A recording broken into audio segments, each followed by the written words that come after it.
Welcome to the Stephen Mansfield Podcast.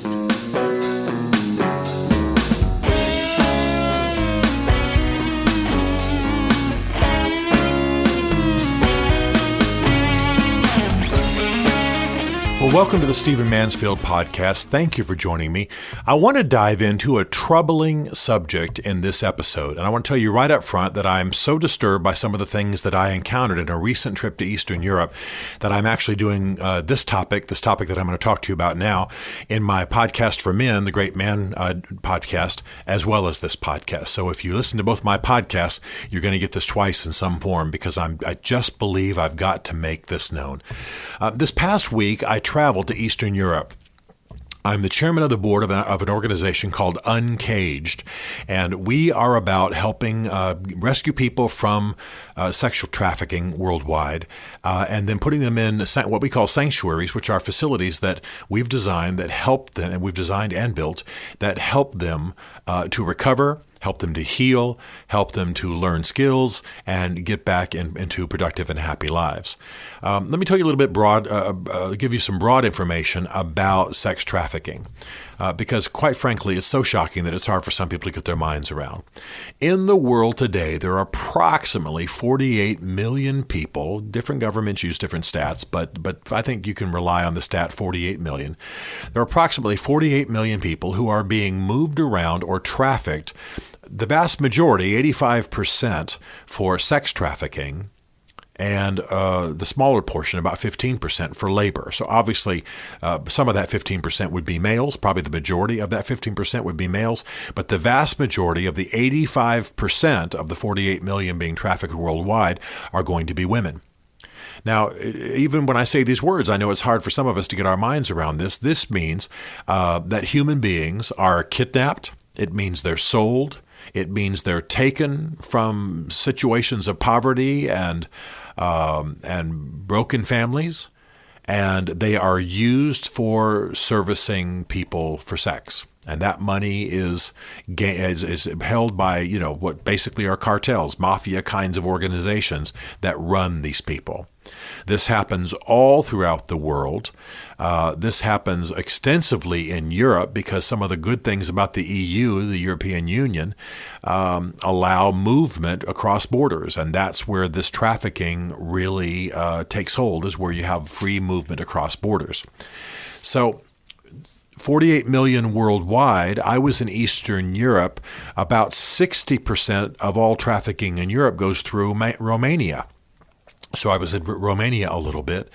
And you're talking about horrible stories. You're talking about street kids being kidnapped and trafficked. You're talking about kids from impoverished families being kidnapped and trafficked. You're talking about poor families who sell their children to traffickers. I'll tell you a story that'll break your heart in just a minute.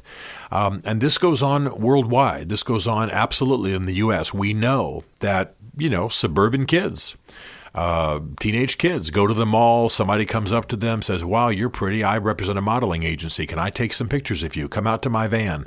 And they get kidnapped and they disappear into the monstrous abyss of world sex trafficking. We know the stories. We've rescued people. We've debriefed them. We've learned how it works. And it happens. It happens all over the world. It's happening in Mexico. It's happening in the United States right now. 48 million worldwide. When I was in Eastern Europe, I held and played with a little girl at a dinner table who is now 6 years old. When she was about 2, her family sold her for $40. Sold her to traffickers for $40. She was trafficked then in Germany. Again, it was this child was from Romania. There was no problem getting into Germany because of the EU and the borders, and once you're in the Union, you pretty much can move around freely within all the EU nations. Now, I want you to think about the ages I'm telling you. I just told you that I was with her. She's free now. She's 6 years old now. That means that since she was sold at around 2, she was trafficked. I'm trying not to be too graphic because I want families to listen to this podcast. She was trafficked at 3, 4, 5 years old. Yes, I'm talking about sex. And obviously I'm talking about perverse sex. So she's being used for sex at that age. Think about that. And then one of the members of our team were able to get her out, and now she's with a happy, healthy family somewhere in the world. It's a monstrous thing.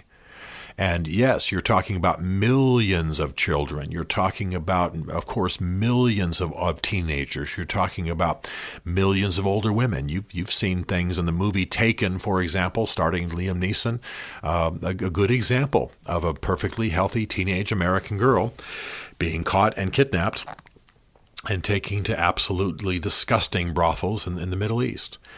This is the way it works, and that was a fairly accurate portrayal. But aside from the drama and the car crashes, it's a fairly accurate portrayal of what's going on. And it's a very insidious thing because obviously there's huge money with this. There are large networks that are feeding this, and so they pay attention to where they can gain ground. One of the most disgusting things that I heard, one of the saddest things that I heard, there's a man over there I was with who used to be a trafficker, became a Christian, and renounced it, now speaks against it. And he said there's absolutely no question that they used to target church girls.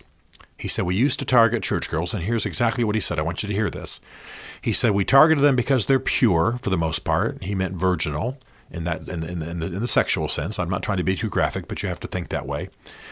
And he said, often, especially if they're pastors' daughters, the fathers have been too busy to tell their daughters that they love them.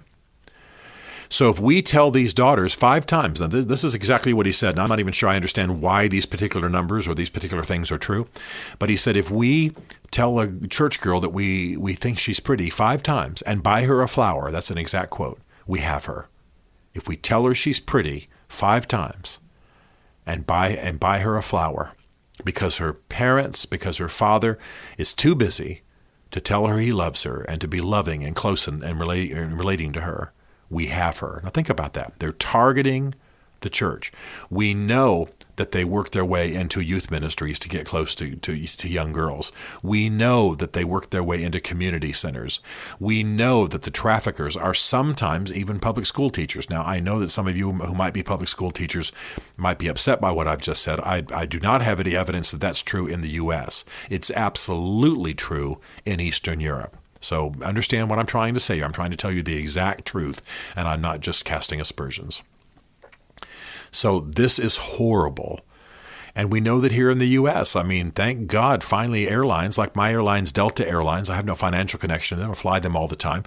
They've gotten wise to the trafficking. They've begun to confront people when they see an older man and a young girl, traveling on the plane. I'd be thrilled for them to confront me if I was traveling with one of my grandchildren. I don't have any, but if I was traveling with a grandchild or something, I'd be thrilled for them to confront me, if that's by way of them confronting anybody who looks suspicious. So the airlines are getting wise to it. The travel organizations are getting wise to it. They're beginning to figure out how this trafficking happens. It's insidious, it's dark, it's evil, it's monstrous, and it has as many as 48 million people embroiled in it. So this is an evil we're going to have to deal with in our time. I want you to pay attention to Uncaged. Go online, look up Uncaged. You'll see what we do. But be aware of it, especially if you're in an industry that has to do with trafficking at all. And by the way, I'm going to be very, very blunt with you.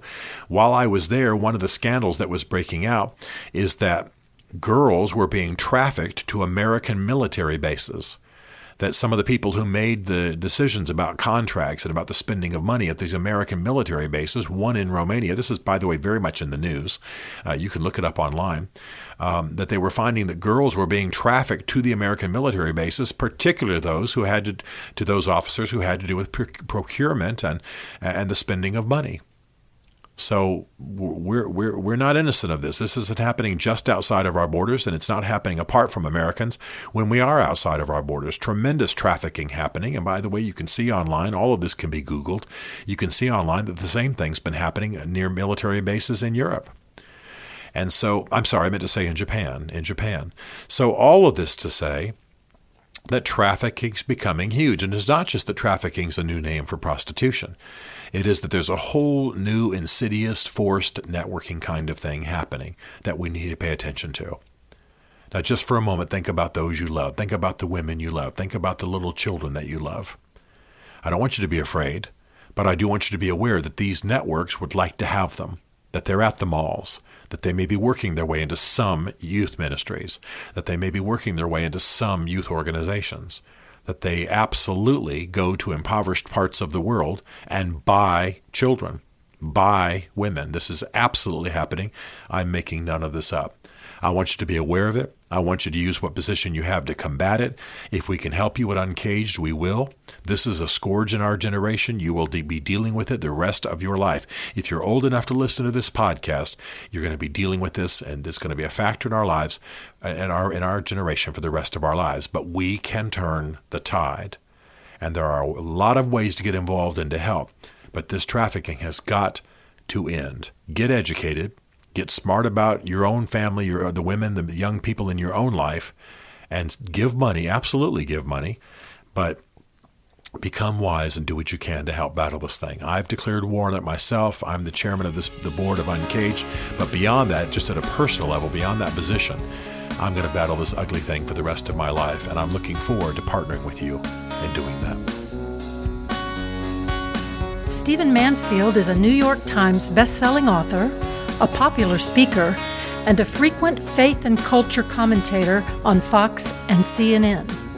His groundbreaking books on faith and society include The Faith of George W. Bush, The Search for God in Guinness, Mansfield's Book of Manly Men, and Lincoln's Battle with God. Learn more at stephenmansfield.tv.